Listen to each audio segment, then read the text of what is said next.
We are back with the First Lady of the United States, Michelle Obama. Mrs. Obama, thank you again for joining us. Thank you for having me. The obvious question I have to ask you, do you ever watch Fox News? You know what, I don't watch news that much. But you will watch it this weekend. I will. Right? I will absolutely watch it. You've got it. All right. But I try to stay away from, news because, I want to formulate my opinions based on experiences that I have.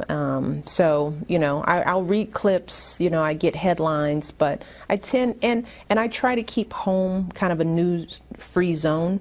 It's sort of like when you work above the shop, you can't just bring work home. So when the president walks in the door, I don't want to then start bombarding him with, you know what I heard, and what happened here, and what do you think about this? Let him, have a little dinner, play a little, play sorry or some kind of game with the kids and sort of bring it down. There have been so many vile and hateful things said about your husband, said about you, not unlike what the Bush family went through. I think it's part of the horrors of our political climate today and the blogs where people can anonymously, and in my word, cowardly, say things that they would never say if they had to tell us who they were. How do you deal with that? And how do you deal with it specifically, not just for you and the president, but for your daughters? It's a good question, and as you know, that's part of politics today. And the truth is that most of America isn't like that, and they're tired of that. They want folks to get stuff done. The beauty of my job is that I get to see more of that America. And that feeds me, that sort of reminds me, like campaigning. I mean, what it's, the beauty of campaigning is that you're talking to America. Yeah. And it's a really cool country with some really great people all over the place. It still brings tears to my eyes because we don't often get to do that as Americans. We don't get to campaign and have to go to Iowa and then to Montana and then over to, but you're forced in a very good way to do that. And when you do that, you see the true America. And it's decent, and it's kind, and it's hopeful, and it's critical, right? And it's demanding, but it's courageous. It's not cowardly in that way. And that's the truth that, I hold on to. And that's the truth that I teach my children. It's part of Dad's job. He's doing a big thing. There are people who won't agree with him. That's life. People won't agree with you. So just, know that, I teach my kids to keep moving forward, know what's in their heart, and, stay true. And it's that faith, that really keeps you going. You've been in the White House now for a year. A little different kind of living environment than most. A little different. What's been the greatest pleasure or the greatest moment you've had in this first year?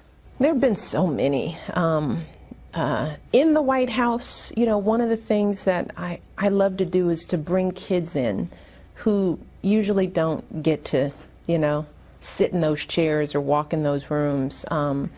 I have a group of young girls who are mentees from all over the D.C., Virginia, Maryland area, and they come in once a month, and I always love, watching them come in. They're a little nervous, but, they're starting to relax. There were a group of kids who came through from the UK who had won an essay contest. It's those kind of interactions where you let them sit in the old family dining room and sit on those chairs and feel like this is part of my experience. And it's really a privilege to be able to offer a lot of kids that experience.